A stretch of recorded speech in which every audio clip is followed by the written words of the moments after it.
الجماهير الليبية هي واحدة من أكتر الجماهير العربية العاشقة لكرة القدم. لو انت متابع الكرة الإيطالية هتبقى عارف ان الجمهور الليبي من أكتر الجماهير الشغوفة بالكرة وتحديدا بالكرة الإيطالية، فده بيخليك تسأل نفسك ازاي الجمهور بيحب الكرة للدرجة دي، رغم ان الكرة في ليبيا مش أحسن حاجة. الكرة المحلية يعني بصراحة من أسوأ البلاد العربية في الكرة، وخصوصا لو قارنتها بباقي دول شمال أفريقيا زي تونس والجزائر والمغرب ومصر وحتى السودان اللي فازوا بألقاب قارية. ففي فيديو النهارده هنتكلم عن الكرة الليبية بشكل عام، هنركز أكتر على ترتيب الفرق لأن هي دي السلسلة اللي احنا بادئينها من قبل كده، أقوى 8 فرق أو أقوى 10 فرق على حسب كل بلد يعني. فهنتكلم عن أقوى 8 فرق في ليبيا، وفي آخر الحلقة هنناقش مع بعض ليه الكرة الليبية مش ناجحة زي باقي أندية شمال أفريقيا. فمن غير كلام كتير انزل اعمل لايك وسبسكرايب وفعل زر الجرس تبعنا على كل المنصات، ويلا بينا نبدأ.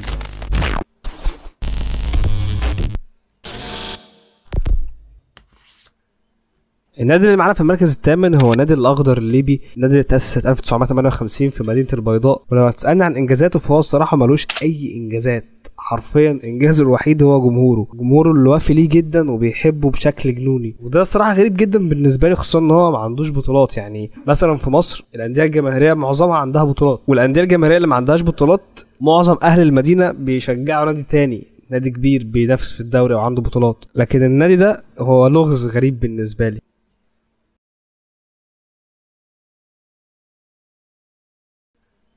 وفي المركز السابع نادي المحلة الطرابلسي، ومن هنا بقى احنا هنبدأ نتكلم عن الصراع ما بين الشرق والغرب في ليبيا، ما بين مدينة بنغازي ومدينة طرابلس، من أكتر المدن في العالم اللي عندهم أندية بينافسوا بعض في الدوري. ونادي المحلة هو نادي تأسس سنة 1977، والجيل الذهبي بتاعه كان في التسعينات، تحديدا اخر التسعينات لما كسب 2 دوري ليبي. النادي في الاول كان اسمه نادي الكواكب، بس اسمه اتغير للمحله نسبه لمدينه المحله الكبرى في مصر. غير كده النادي ده كان فاز بلقب كاس السوبر الليبي.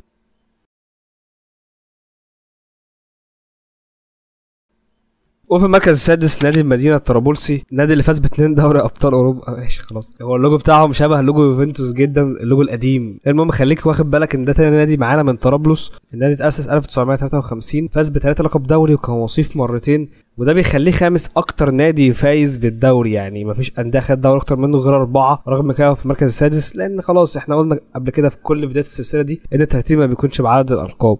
غير كده النادي كان فاز بلقبين كاس ولقب كاس السوبر، والارقام دي غالبا مش دقيقه 100%، معرفش صراحه اذا كانت صح ولا لا. انا حاولت على قد ما اقدر اجيب الارقام الصح، بس في مشكلتين واجهتني في الكره الليبيه عموما. اولا ان مفيش مصادر كتير، والمصادر الموجوده مش موثوقه. ثانيا ان اصلا في خلاف ما بين المصادر على عدد البطولات دي، وهل البطولات دي تتحسب ولا لا.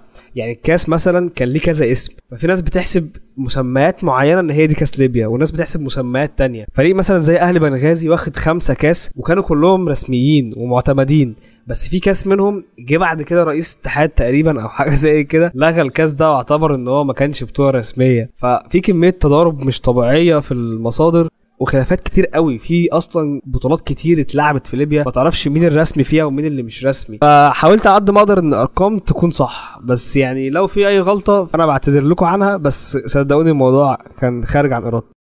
وفي المركز الخامس نادي النصر، وهو اول نادي من بنغازي معانا في الفيديو ده. النادي اللي وصل في 1985 للمربع الذهبي، يعني نص نهائي كاس الكؤوس الافريقيه، وده انجاز كبير بالنسبه لمعظم الانديه الليبيه. بس غير كده هو معاه لقبين دوري، وكان وصيف 4 مرات، وخد لقب كاس ليبيا 3 مرات، ومعاه لقب كاس سوبر ليبي. فانجازات نادي النصر ووجوده دايما ومنافسته في الدوري هي دي الحاجه اللي خلته بالنسبه لي اقوى او ياخد مركز اعلى من نادي المدينه الطرابلسي.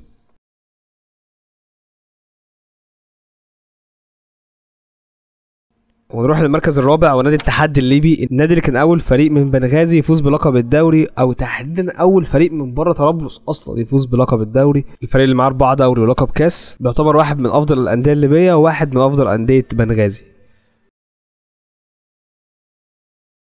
ونروح لثالث نادي على التوالي معانا من بنغازي، وهو اخر نادي من بنغازي هنتكلم عنه النهارده. اكيد انت عرفت انا هتكلم عن مين، طبعا هتكلم عن النادي الاهلي بنغازي، النادي اللي فاز ب4 دوري وب4 كاس زي ما قلنا، كانوا 5 بس اتلغى منهم 1. افضل انجازاته القاريه كانت في 2014 لما وصل لربع نهائي دوري ابطال افريقيا، ده بالنسبه للبطولات القاريه الرسميه او البطولات القاريه الكبيره اللي احنا عارفينها. غير كده هو كان وصل لنهائي كاس شمال افريقيا او كاس الانديه الفائزه بالكؤوس شمال افريقيا. يعني ما علينا، النادي الاهلي الليبي او اهلي بنغازي هو من اكتر الانديه جماهيريه في ليبيا، ومن اكتر الانديه شعبيه يمكن في شمال افريقيا كلها.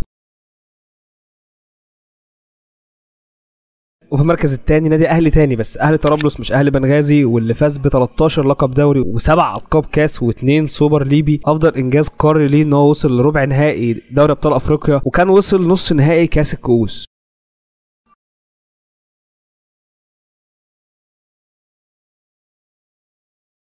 وطبعا في المركز الاول نادي الاتحاد الليبي الطرابلسي برضو من طرابلس، النادي اللي فاز ب 18 لقب دوري وسبع القاب كاس و10 القاب سوبر، وكان وصل نص نهائي دوري ابطال افريقيا في 2007، وكان وصيف كاس الكؤوس، وكمان وصل نص نهائي بطوله عربيه. فهو يعتبر من اكتر الانديه الليبيه نجاحا، بس رغم كده هو ما فازش باي بطوله قاريه.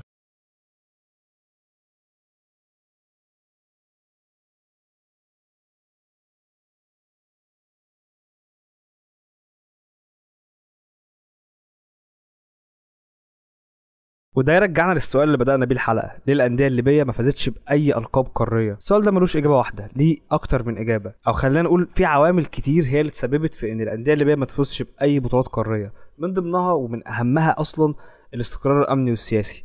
مصر حصل فيها ثوره وتونس حصلت فيها ثوره، بس رغم كده بعد سنين قليله جدا من الثوره الدنيا استقرت. لكن ليبيا فضلت لوقت قريب جدا مفيش اي استقرار لا امني ولا سياسي. طبعا ده بيأثر بشكل كبير جدا على الكوره، وبيأثر بشكل كبير جدا على البنيه التحتيه، وطبعا ده عطل الانديه الليبيه كتير، لان دي سنين كتير ضاعت والبلد ما فيهاش استقرار. بس الحمد لله مؤخرا الوضع بقى احسن بكتير في ليبيا. والعامل الثاني هو ضعف الاستثمار في الرياضه، او على الاقل زمان كان في ضعف استثمار في الرياضه. مؤخرا انا ملاحظ ان فعلا بقى فيه اهتمام اكتر بالكره الليبيه وبالدوري الليبي. الانديه الليبيه بقت بتصرف ما شاء الله يعني، بس قبل كده ما كانش في رعاة كبار ولا في اي دعم مالي قوي زي اللي موجود في المغرب او تونس او مصر او حتى الجزائر. ده بيأثر على مستوى اللعيبه والجهاز الفني والمعسكرات، بيأثر على الرياضه كلها عموما في ليبيا. والسبب الثالث هجره المواهب.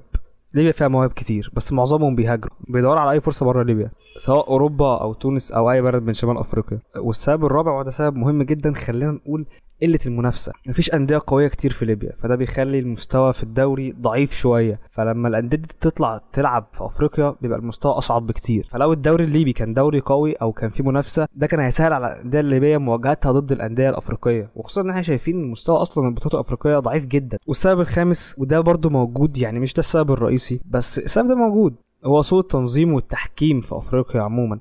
في اوقات كتير كان في انديه ليبيه قويه وكانت ممكن توصل لحته بعيده في افريقيا، خلينا نقول لو مش تاخد البطوله على الاقل توصل للنهائي، لو مش توصل للنهائي على الاقل تعدي الدور اللي هي فيه. بس ده ما حصلش، لان في ماتشات معينه في انديه ليبيه كتير اتظلمت، سواء بقصد ان ده ظلم من الاتحاد الافريقي للانديه الليبيه او للنادي ده بحد ذاته في الوقت ده، او اخطاء تحكيميه بتحصل في كل حته في العالم. فايا كان السبب النتيجة واحدة في الآخر. فبس يعني حاليا أنا ملاحظ إن الكرة الليبية في تقدم، ونشوف أندية كتير بقت بتنافس في الدوري، وأندية كتير بدأت يبقى لها وجود قوي في البطولات الأفريقية، وأتمنى قريب نشوف نادي ليبي بيحقق أي لقب أفريقي. وبس ده كان فيديو النهارده، لو عجبك ما تنساش تعمل لايك وسبسكرايب وتفعل زر الجرس مع كل المنصات. أشوفكم في فيديو جديد، سلام.